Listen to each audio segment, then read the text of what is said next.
Jai Shri Krishna. The 23rd Dashakam is composed in the Vrittam called Vasanta Tilaka. It has 14 letters in each pada. प्राचेतसस्तु भगवन्नपरो हि दक्षः त्वत्सेवनं यदितसर्गविवृद्धिकामः आविर्बभूविथ तथालसदष्टबाहुः तस्मै वरन्धदि तताञ्च वधूमसिग्नीम् तस्यात्मजा त्वयुतमीश पुनः सहस्रम् श्रीनारदस्य वचसा तव मार्गमापुः नैकत्र वासमृषये समुमोच शापम् भक्तोत्तमस्तृषिरनुग्रहमेव मेने षष्ट्या ततो दुहितृभिसृजत कुलौगान् दौहित्रसूनुरथ तस्य स विश्वरूपः त्वत्स्तोत्रवर्मितमजापयधीन्द्रमाजौ देवत्वदीयमहिमा खलु सर्वजैत्रः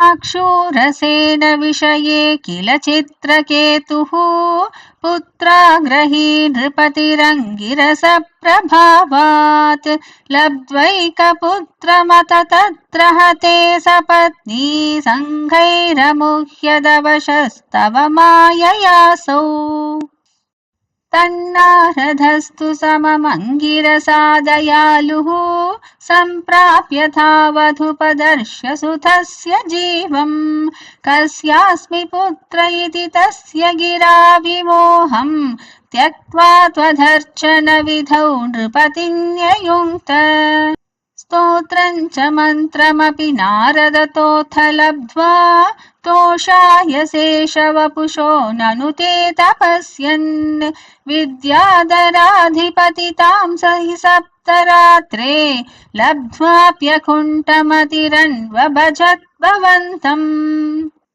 तस्मै मृणालधवलेन सहस्रशीर्ष्णा रूपेण बद्धनुति सिद्धगणावृतेन प्रादुर्भवन्न चिरतोऽनुतिभिः प्रसन्नः दत्त्वात्मतत्त्वमनुगृह्य तिरोदधाथ त्वद्भक्तमौलिरथसोऽपि च लक्षलक्षम् वर्षाणि हर्षुलमना भुवनेषु कामम् सङ्गापयन् गुणगणन् तव सुन्दरीभिः सङ्घातिरेकरहितो ललितम् चचार अत्यन्तसङ्गविलयाय भवत्प्रणुन्नः नूनं स्वरूप्य गिरिमाप्य महत्समाजे निःशङ्कमङ्ककृतवल्लभमङ्गजारिन् तं शङ्करं परिहसन्नु मयाभिषेपे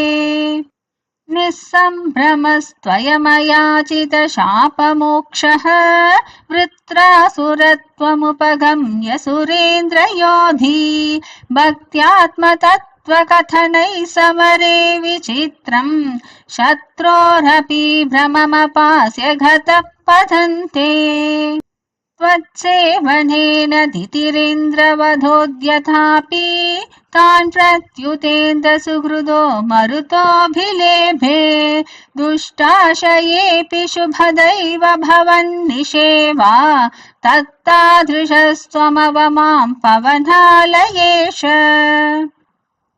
Thanks for watching. Let's continue the spiritual journey. Jai Shri Krishna.